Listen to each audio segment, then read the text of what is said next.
បន្ទាប់ពីប្រទេសថៃធ្លាប់បានគម្រាមកំហែងផ្តាច់ភ្លើងអគ្គិសនីអ៊ីនធឺណិតនិងប្រេងឥន្ធនៈលើប្រទេសជិតខាងរបស់ខ្លួននៅថ្ងៃច័ន្ទទី6 តុលាឆ្នាំ2025នេះប្រធានប្រសិទ្ធិកម្ពុជាសម្ដេចតេជោហ៊ុនសែនតាមរយៈទំព័រ Facebook ផ្លូវការរបស់លោកបានប្រាប់ឲ្យពលរដ្ឋខ្មែរជាពិសេសពលរដ្ឋនៅជិតព្រំដែនប្រញាប់ប្តូរលុយបាតថៃមកជាប្រាក់រៀលខ្មែរឬជាលុយដុល្លារអាមេរិកដើម្បីគេចពីហានិភ័យខាតបង់ធ្ងន់ធ្ងរនិងដើម្បីជួយពង្រឹងរប៉េបានជាតិកន្លងមកពលរដ្ឋខ្មែរនៅតាមបណ្ដាខេត្តជាប់ព្រំដែនជាមួយប្រទេសថៃបានប្រើប្រាស់ប្រាក់បាតថៃយ៉ាងទូលំទូលាយខណៈនៅតាមទីតាំងអាជីវកម្មមួយចំនួនធ្លាប់បានកំណត់ថ្លៃទំនិញជាប្រាក់បាតថៃនិងគិតកន្ទុយនៅពេលឲ្យជាប្រាក់រៀលខ្មែរទៀតផង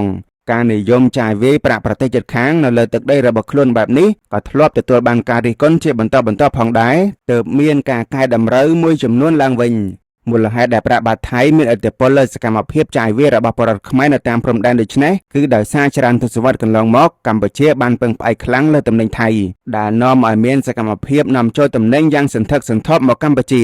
ហើយអាជីវករខ្មែរត្រូវទូទាត់ថ្លៃទំនិញទាំងនោះជាប្រាក់បាតថៃពលឈ្មួញថៃមិនទទួលយកប្រាក់បរទេសដូចនៅកម្ពុជាទេការនេះបានជំរុញអាជីវករខ្មែរលក់ទំនិញគិតជាប្រាក់បាតដើម្បីងាយស្រួលយកទៅទូទាត់ថ្លៃទំនិញជាមួយឈ្មួញថៃវិញ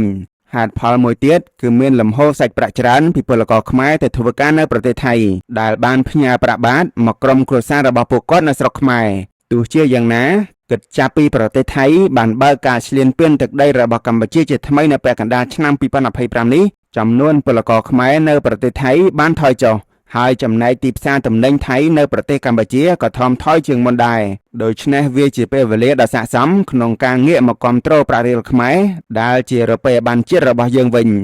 សូមជម្រាបដែរថាគិតចាប់ពីប្រទេសថៃសម្រេចបិទព្រំដែនគុកជាមួយប្រទេសកម្ពុជាដែលឯកតោភាគីរួចបានបើកការឈ្លានពានលើប្រទេសកម្ពុជាក្នុងឆ្នាំ2025នេះមកការដោះដូរទំនិញរវាងប្រទេសទាំងពីរបានធ្លាក់ចុះគួរឲ្យកត់សម្គាល់ធៀបនឹងឆ្នាំ2024ក្នុងខែកក្កដាឆ្នាំ